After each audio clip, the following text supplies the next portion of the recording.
Come on, Burnley. Yes, again, 3 points from the Baggies. They thought they could come to Turf Moor. They thought they could win this game, but no. Not a cat in hell's chance. Burnley came out and they showed them what it's like to be at the top of the Premier League. Yes, this is Let's Talk Burnley FC number 72 on the 20th of January 2023. Now, in the corresponding game, 2nd of September 22, West Brom at the Hawthorns drew 1-1 with Burnley with a Rodriguez penalty. But tonight was absolutely the opposite. Burnley were unstoppable in the second half. But it didn't start that way. 6 minutes, not a good start for Burnley. West Brom scored in the 6th minute, Furlong with a header from a corner. Right, let's go with your team news now.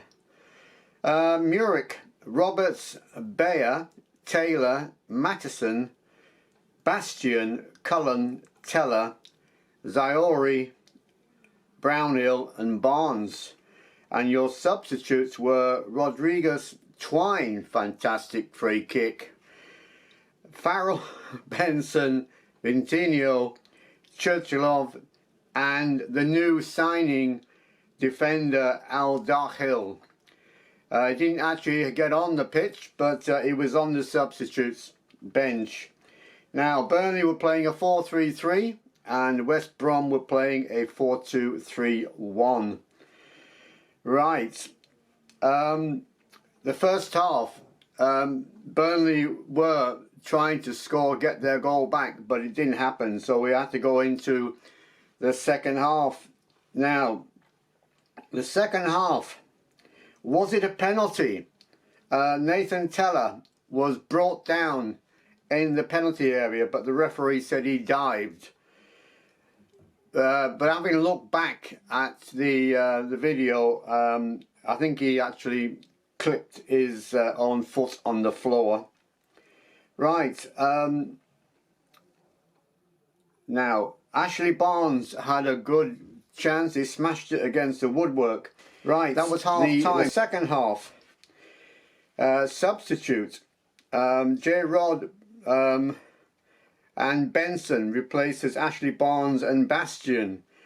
Brownhill's shot is headed over by a previous Burnley player, Eric Peterson, ex-Burnley.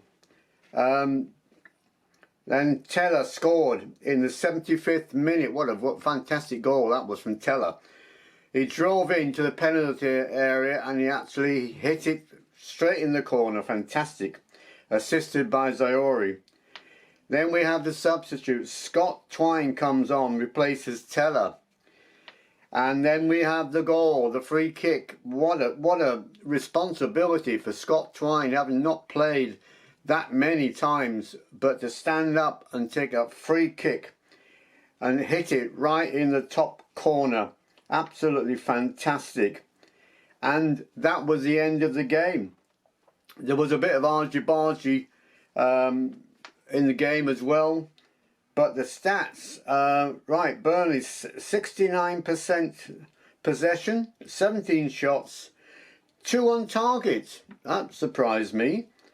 16 corners and 7 fouls. And we have some transfer news. If I can pronounce the name, Ajamal Ekdal is a Swedish fullback, and apparently he was at the game against West Brom. Now the next game we have is the FA Cup 4th round against Ipswich on the 28th of January. And my understanding is that possible these new signings could have a few minutes in that game. There's a possibility. Right, on the 4th of February, Burnley were away at Norwich. It's a Saturday. And then we have a derby, fantastic derby, Burnley versus Preston. The last game Burnley drew with Preston 1-1 at Preston. That's on the 11th of February. And then on the Tuesday the 14th of February we're home to Watford. Right, results. Sheffield United won against Hull 1-0 the same night that Burnley played. But Burnley still remain at the top. Played 28, won 18, drawn 8, lost 2, 62 points. Sheffield United, 28 games, 17 wins, 6 draws, 5 losses and 57 points. That's 5 points behind Burnley. And we have Watford, who still have to play today, Saturday. 27 games, 12 wins, 7 draws, 8 losses, 43 points. Now, that's a long way off Burnley, 21 points. But they might win today, who knows? But let's see what happens today, Saturday, to see what Watford can do. And then we've got, as I say, the next match is against Ipswich in the 4th round of the FA Cup. So that's it for now. All the very best and up the Clarets. Come on lads, keep it going. You've done a fantastic job. What a comeback. Brilliant. All the best. Bye bye for now.